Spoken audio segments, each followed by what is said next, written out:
Hey everyone, कैसे हैं आप लोग? आई होप कि आप सब एकदम बढ़िया होंगे और तैयारी भी जो है आपकी अच्छी चल रही होगी।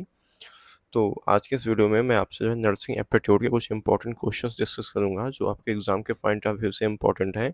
इनके आपके एग्ज़ाम में आने की पॉसिबिलिटी जो है काफ़ी ज़्यादा है। इसमें से कुछ पीवाईक्यू हैं और कुछ ऐसे क्वेश्चंस हैं जो आ सकते हैं इस बार आपके एग्ज़ाम में। सो वीडियो जो है आप लोगों के लिए काफ़ी ज़्यादा इंपॉर्टेंट रहने वाली है, तो वीडियो को बहुत ध्यान से देखना। ठीक है, तो चलिए वीडियो जो है शुरू करते हैं। So welcome to Florence academy excellence for nursing and paramedical. I am Sham Upadhyay, BSc nursing third year from King George medical university Lucknow. तो आज जो है हम देखेंगे जो हिस्ट्री ऑफ नर्सिंग है, उसमें जो हमारा आज का टॉपिक रहने वाला है क्या है कि हिस्ट्री एंड डेवलपमेंट। मतलब कि नर्सिंग का जो इतिहास है उसका विकास कैसे हुआ, आज हम उस पर बात करेंगे। और ये देखो जो क्वेश्चंस हैं ये हिंदी और इंग्लिश जो है दोनों लैंग्वेज में है। मतलब कि जो यूपी बोर्ड से हैं उनको लिए भी कोई दिक्कत नहीं है और जो इंग्लिश मीडियम से उनके लिए कोई दिक्कत नहीं है। ठीक है, तो चलते हैं पहला क्वेश्चन देखते हैं आज का। तो सबसे पहले देखो जो क्वेश्चन है इसमें बोल रहा है कि what year was the first nursing school establish India established. मतलब कि पूछा कि भारत में जो पहला नर्सिंग स्कूल था किस वर्ष में स्थापित किया गया था। ये देखो क्वेश्चंस कई बार एग्जाम में आए हैं और ये पूछे जा सकते हैं आपसे एग्जाम में। तो इसका देखो जो यहाँ पे करेक्ट आंसर होगा यहाँ पे वो आपका यहाँ कौन सा 1905, 1908 या 1910 या फिर 1920। तो जो पहला नर्सिंग स्कूल भारत में था उसकी स्थापना हुई थी 1908 ईस्वी में। ठीक है, तो कौन सा होगा इसका सेकंड ऑप्शन जो है इसका सही होगा। इसके बाद अगला क्वेश्चन है, अगले क्वेश्चन है कि who establish the first nursing school in India. देखो वैसे तो जो है अगर बात करें नर्सिंग स्कूल की तो उसको जो है फ्लोरेंस नाइटिंगेल ने स्टैब्लिश किया था। बट अगर मैं बात करता हूँ इंडिया की तो पहला इंडिया में जो पहला नर्सिंग स्कूल था उसको किसने स्टैब्लिश किया था। तो ऑप्शंस में क्या क्या है यहाँ पे, Florence Nightingale, sister Nivedita, mother Teresa and Sarojini Naidu. तो यहाँ पे क्या होगा, यहाँ पे जो है वो क्वेश्चन नंबर सेकंड का जो है सिस्टर निवेदिता होगा यहाँ पे।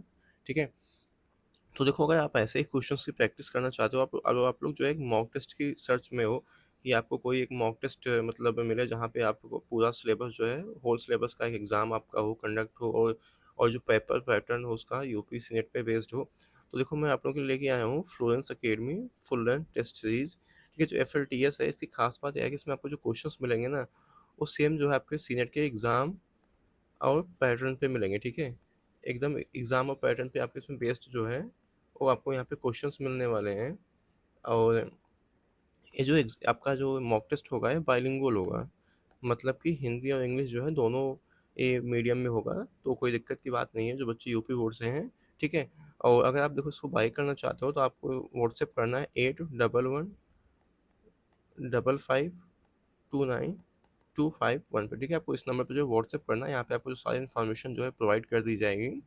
ठीक है, तो ये जो है आपके लिए बहुत ज़्यादा बेनिफिट होगा आप इसको बाय करोगे। इसकी जो और इसकी जो अगर मैं बताऊँ कॉस्ट है इसकी, तो सिर्फ और सिर्फ जो है कितनी 99 रुपीज़ है। 99 रुपीज़ में आपको जो है टोटल जो है कितने 10 टेस्ट पेपर आपको यहाँ पे प्रोवाइड किए जाएंगे। ठीक है, तो सिर्फ सोचो 99 रुपीज़ में आपको 10 जो है मॉक टेस्ट यहाँ पे आपको देने को मिल रहा है। और ये जो मॉक टेस्ट होंगे इसको एग्जैक्ट जो है यूपी सीनेट के सिलेबस और पैटर्न में बेस्ड होंगे। ठीक है, तो I would like to suggest you आप लोग इसको जरूर से जरूर बाय करो, इसमें आपका ही फायदा है। ठीक है, तो आगे चलते हैं, अगला क्वेश्चन देखते हैं।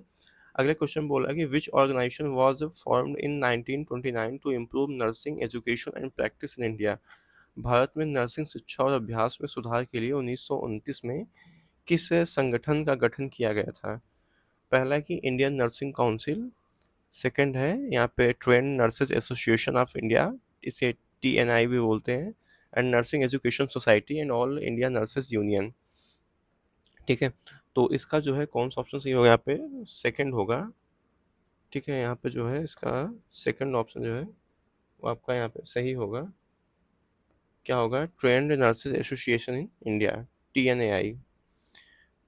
अगला क्वेश्चन देखते हैं, अगला क्वेश्चन है कि what is the duration of the general nursing and midwifery GNM course in India. Bharat में जो सामान्य नर्सिंग मिडवाइफरी GNM का पाठ्यक्रम की जो अवधि है कितनी होती है। तो आपको इसको बताना, ऑप्शंस पढ़ लेते हैं। इसमें है कि 2 year, 3 year, 4 year and 1 year. देखो जो नर्सिंग एप्टीट्यूड के क्वेश्चंस हैं इसके लिए मैं मतलब आपको अगर एक सही चीज़ बताऊं तो सही गाइडेंस दूं आपको, तो देखो इसके लिए आपको कोई भी बुक खरीदने की ज़रूरत नहीं है। जितना यूट्यूब पे कंटेंट पड़ा है ना उतना सफिशिएंट है। अगर आपके पास कोई बुक है तो और अच्छी बात है, आप वहाँ से क्वेश्चंस की प्रैक्टिस कर लो। इतना आप जो है बाकी आपके जो एग्ज़ाम में क्वेश्चंस आएँगे वो आपसे बहुत ईज़िली हो जाएँगे, आसानी से हो जाएँगे। कोई बहुत ज़्यादा टफ़ आपको कोई मतलब सिलेबस पढ़ने की ज़रूरत नहीं है नर्सिंग एप्टीट्यूड की, ना ही कोई एवीवीएमयू ने कोई स्पेसिफिक सिलेबस दिया नर्सिंग एप्टीट्यूड के लिए।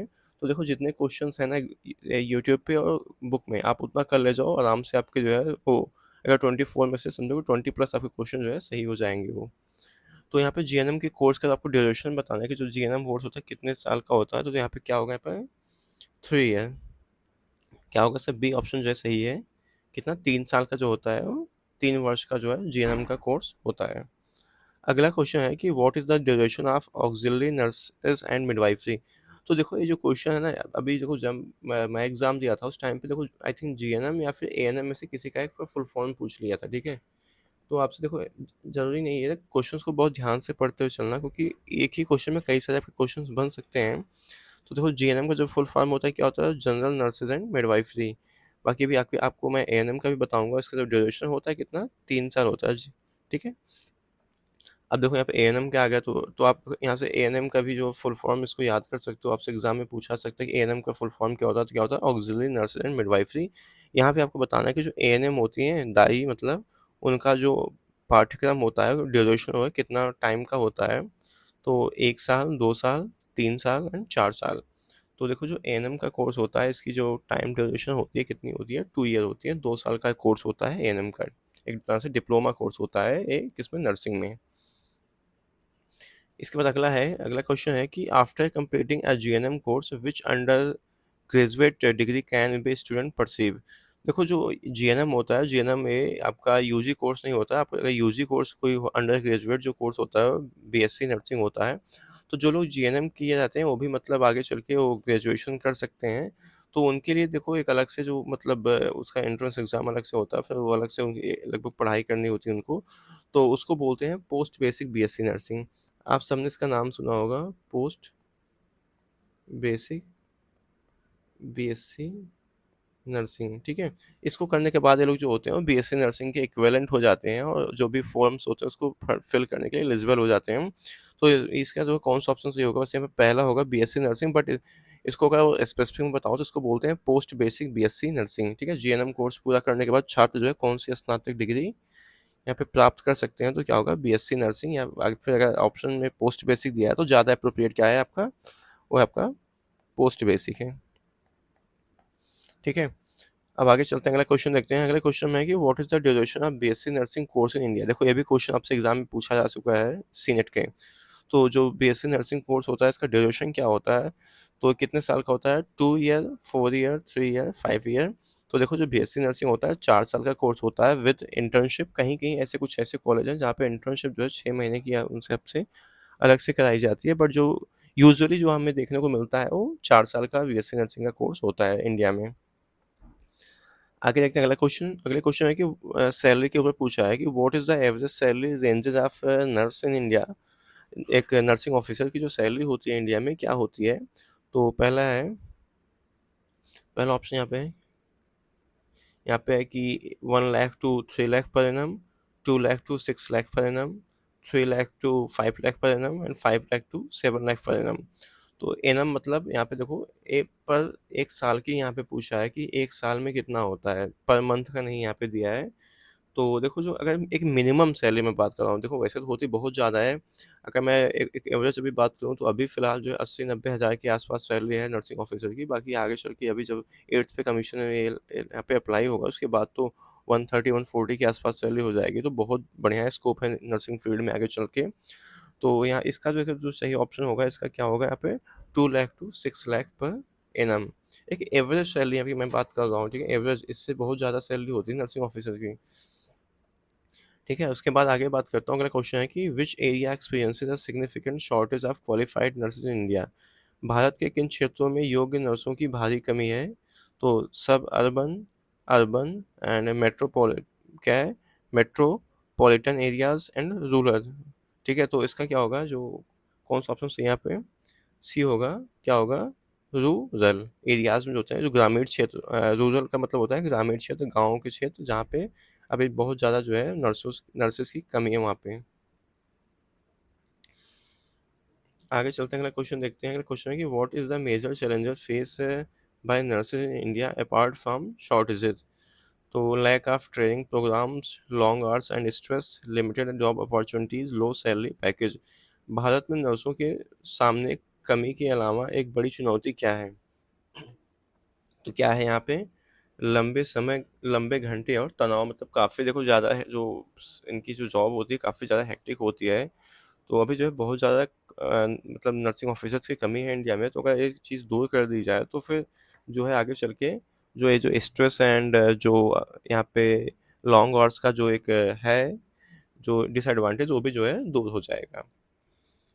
आगे चलते हैं, अगला क्वेश्चन देखते हैं। इसमें बोला कि which type of record have been introduced in nursing to improve efficiency. Bharat nursing में दक्षता में सुधार के लिए किस प्रकार के रिकॉर्ड पेश किए गए हैं? Paper based record, electronic medical record, audio logs and manual charts. तो इसका देखो कौन सा ऑप्शन सही है यहाँ पे इलेक्ट्रॉनिक, बी ऑप्शन सही होगा, इलेक्ट्रॉनिक मेडिकल रिकॉर्ड्स। अगला क्वेश्चन है कि what does telemedicine aim to achieve in nursing practice.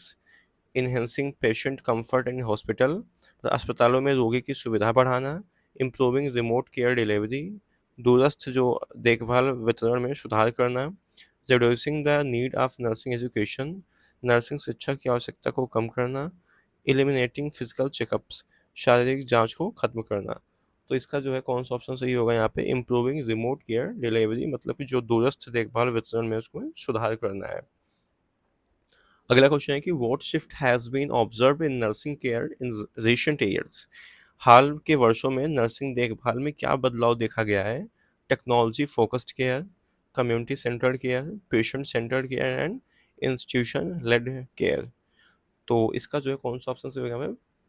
सी होगा, पेशेंट सेंटर्ड केयर, रोगी केंद्रित देखभाल। मतलब इसमें बेसिकली पेशेंट इंडिविजुअली जो पेशेंट्स डिवाइड होते हैं नर्सिंग ऑफिसर्स को, फिर उनकी जो केयर करते हैं। तो बेसिकली इस क्वेश्चन में वही आपसे पूछना चाह रहा है। अगला है कि which city hosted the India's first nursing school. किस शहर में भारत का पहला जो नर्सिंग स्कूल जो खोला गया था? ऑप्शंस में है मुंबई, चेन्नई, कोलकाता एंड दिल्ली। तो इसका जो कौन सा ऑप्शन सही होगा यहाँ पे? चेन्नई, ठीक है, बी ऑप्शन जो है सही होगा। क्या होगा? चेन्नई। अगला क्वेश्चन है कि who was sister Nivedita a disciple of. भगनी निवेदिता की शिष्या जो है कौन थी? महात्मा गांधी, स्वामी विवेकानंद एंड रविन्द्रनाथ टैगोर, बाल गंगाधर तिलक। ठीक है, तो इनके जो शिष्य थे कौन थे? तो यहाँ पे होगा स्वामी विवेकानंद, भी ऑप्शन जो है इसका सही होगा। भगनी निवेदिता के जो शिष्य थे वो कौन थे? यहाँ पे शिष्या हो गया, तो शिष्य होगा यहाँ पे। ठीक है, कौन हो गया यहाँ पे? यहाँ पे विवेकानंद जो ऑप्शन सही है। अगला क्वेश्चन है कि what is the name of the organisation formed to improve nursing practices in 1929। 1929 में नर्सिंग प्रथाओं में सुधार के लिए गठित संगठन का नाम क्या था? National nurses forum, trend nurses association of India, Indian nurses council and society for nursing excellence. तो इसका देखो जो कौन सा ऑप्शन सही होगा यहाँ पे? इसका जो होगा वो आपका ये होगा, trend nurses association of India, TNAI जो है, इसकी स्थापना 1929 में हुई थी नर्सिंग में मतलब सुधार करने के लिए। तो ये आज हमने देखे कुछ नर्सिंग एप्टीट्यूड के जो है वो इम्पोर्टेंट क्वेश्चन जो आपके एग्जाम के पॉइंट ऑफ व्यू से बहुत ज़्यादा इंपॉर्टेंट है। या तो क्वेश्चन आपके एग्जाम में पहले आए हुए हैं या फिर इनकी पॉसिबिलिटी जो है पूछे जाने की बहुत ज़्यादा है आज के इस वीडियो में। तो वीडियो जो है आप लोगों की बहुत ज़्यादा इंपॉर्टेंट है। बाकी देखो मैंने आपको जो अभी टेस्ट सीरीज के बारे में बताया था, FLTS full length test series के बारे में, तो आप लोग देखो इसको जो है वो बाई कर सकते हो, आपके लिए बहुत ज़्यादा बेनिफिशियल होगा। ठीक है, तो इसको बाई करने के लिए आप लोग जो है इस नंबर पे जो व्हाट्सएप करो, आपको वहाँ पे सारी इन्फॉर्मेशन जो है वो प्रोवाइड कर दी जाएगी।